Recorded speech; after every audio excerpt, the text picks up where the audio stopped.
Let's make a yo-yo.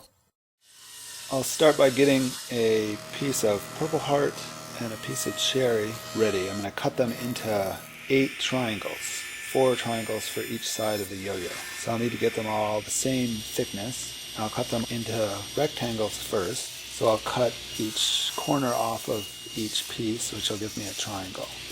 So at this point it's just a lot of cutting, it's a lot of production work at this point. Then I'll glue the 2 triangles together to get a bigger triangle and sand the long edge, and then glue each of those 2 triangles together to get a square. And that'll give me each half of the yo-yo.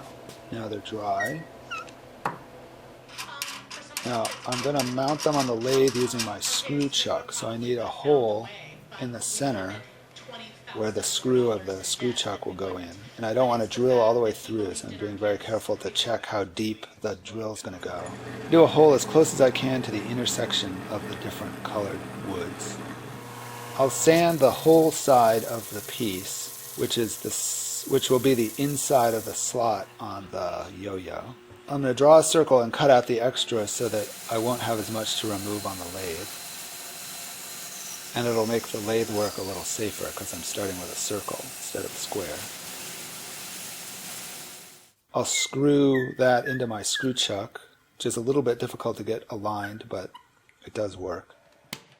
Here I'll true up the circle and get it perfectly round.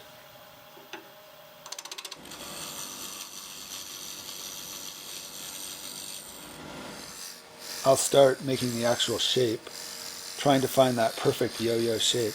I find with the bowl gouge, sometimes I'll nick the surface and I'll get gouges and holes and ruts in my piece. So when it's delicate work like this, I like the scraper, a really, really sharp scraper. Let's just sit back and enjoy the wood turning.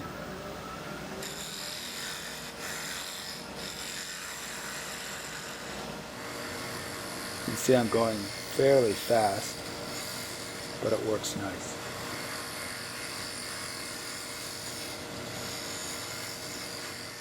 I do have 2 halves to do, and the one dimension that I made similar on each was the outside big diameter.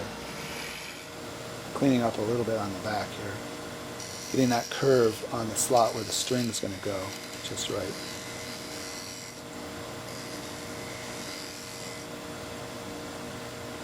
And checking the shape of the other half. Here I can get the outer dimension on the 2 halves exactly the same. Still have a little more work to do here.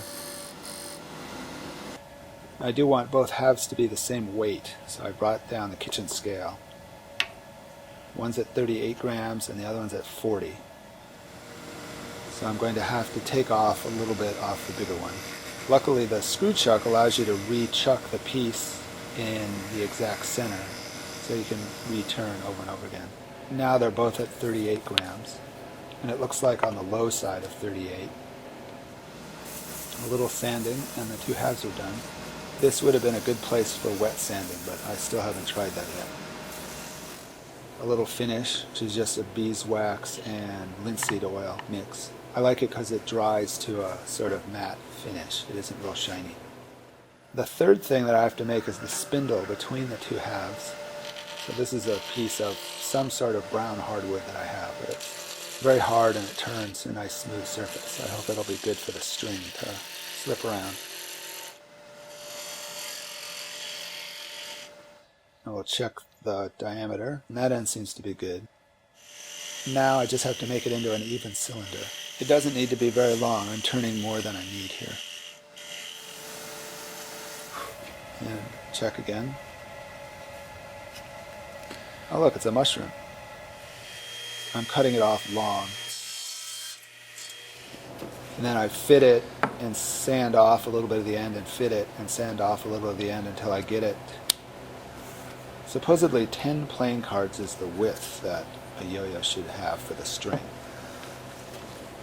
I tie a knot at the end of the string and then unwrap the strands of the string a little bit and push the axle through so you don't have a big fat knot in there. And then glue the 2 halves onto the axle. I lined up the pattern so it's like a checkerboard across the 2 sides. Seems to work.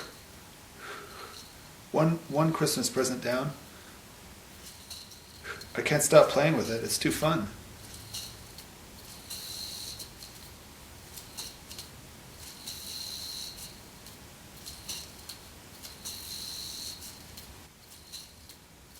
If you like what I've been doing, don't forget to subscribe, and you'll get to see even more.